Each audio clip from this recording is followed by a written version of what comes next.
Now then, where the hell are we? I've lost track of how long I've been speaking because I didn't start my stopwatch. But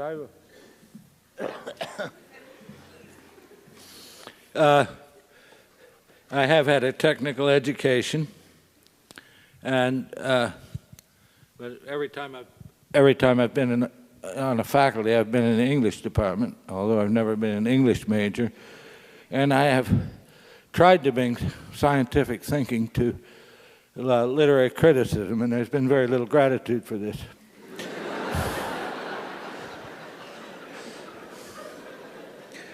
All right.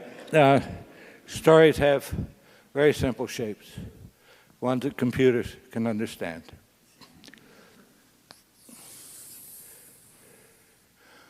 This is a GI axis: good fortune, ill fortune, death, terrible disease, poverty, boisterous good health, happiness up here. This is the BE axis: beginning, entropy.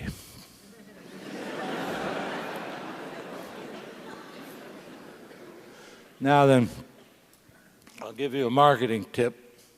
There's the people who can afford educations and buying books and magazines and all that, who can read, don't like to read about people who are poor or sick.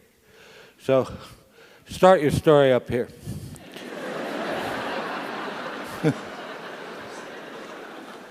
Now, the simplest story, and if you stay home and watch this on television, it'll be told again and again and again. Nobody ever gets tired of this story.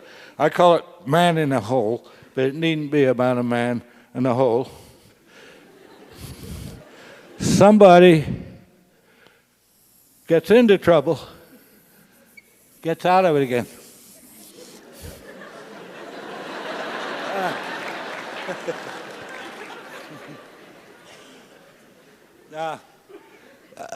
The far end is a little higher than where we began, because, you know, the reader thinks, well, by God, I'm a human being too.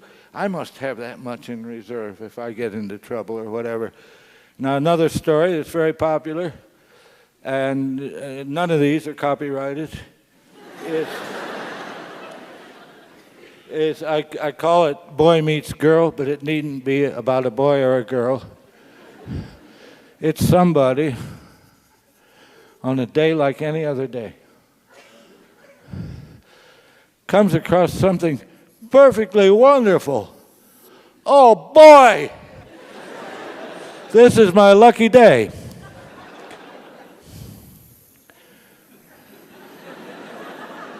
Shit.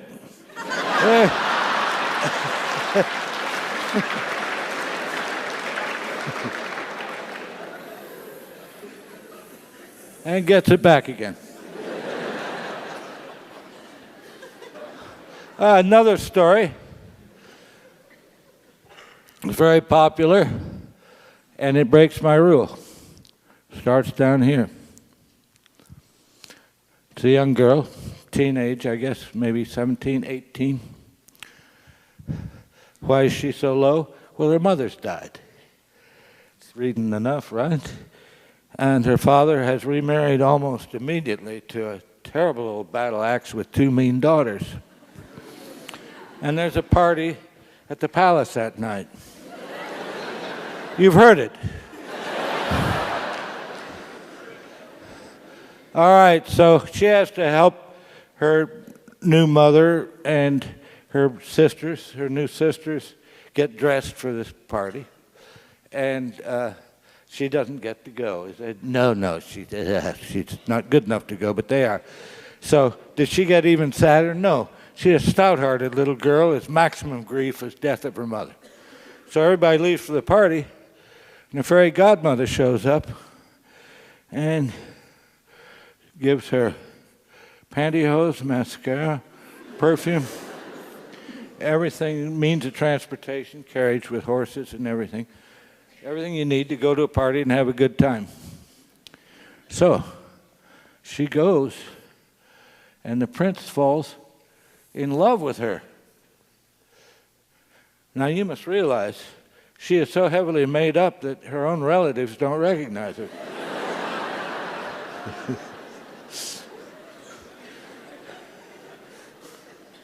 Okay, so the clock strikes 12, as promised, and so she loses all the stuff. It's all taken away, and the fairy godmother said that was going to happen. There's a very steep drop here. It doesn't take long for a clock to strike 12. Does she drop down to the same level? No. For the rest of her life, she'll remember the time she was the belle of the ball. So she poops along at this considerably improved level until the shoe fits and she becomes off-scale happy. Now, there's a Franz Kafka story. Very pessimistic. Starts down here. There's this rather unattractive, not particularly nice-looking, not very personable young man who has a really lousy job and disagreeable relatives. And so it's time for him to go to work again.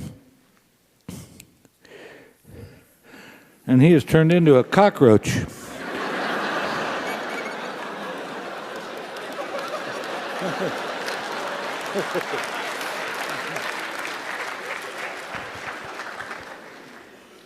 All right, now, does this have any use in criticizing literature? Well, I think perhaps it does. I think this rise and fall is in fact artificial. It's pretense that we know more about life than we really do. And what's perhaps a true masterpiece cannot be crucified on a cross of this design. Well, all right, let's try Hamlet, okay? Well, I don't have to draw a new level. The sexes are reversed, but he's in the same situation as Cinderella, and a little older. His father has died, and his mother is remarried, his uncle. And so he is depressed as Cinderella. So, he is feeling very unhappy and depressed and everything, and his friend Horatio comes in and says, "Hey, Hamlet, there's this thing up on the parapet. I think you better go talk to it." It says it's your father. And so Hamlet goes up there, and this thing, whatever it is, now we don't know. Is any of you who've horsed around with Ouija boards or with any sort of seances or anything, you know there are malicious spirits around who are looking for saps like you, who are going to find ways to hurt you, give you very bad advice. So to this day, we do not know whether that thing up there on the parapet was really the ghost of his father and whether it was telling him the truth. But the thing said, "I'm your father.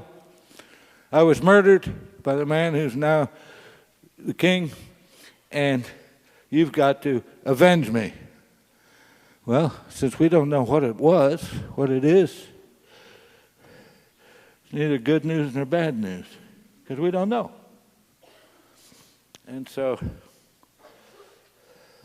all right, Hamlet says, "I know what I'll do. I'll stage a play. I'll hire actors and get them to act out the way the murder was described to me, and I'll have the murder suspect watch his reaction." Well, okay, so he does that. It's a flop. Nothing much happens.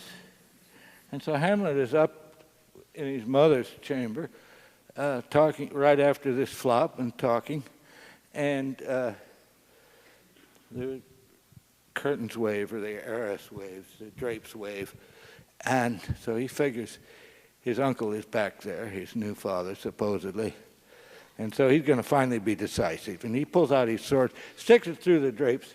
Who falls out? This windbag, Polonius. And Shakespeare regards him as a total fool. And,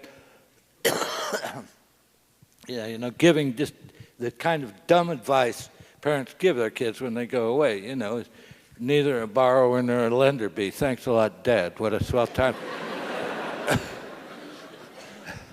Anyway, is this terrible? Is Hamlet going to get arrested or what? No, it's neither good nor bad news. Just something that happened. All right. So finally, Hamlet gets in a duel and is killed. If he goes to heaven, he's off scale, happy like Cinderella. If he's going to hell, he's off scale, unhappy like Kafka's cockroach. But we don't know. I don't think Hamlet believed in heaven and hell any more than I do. I mean, that Shakespeare didn't. So,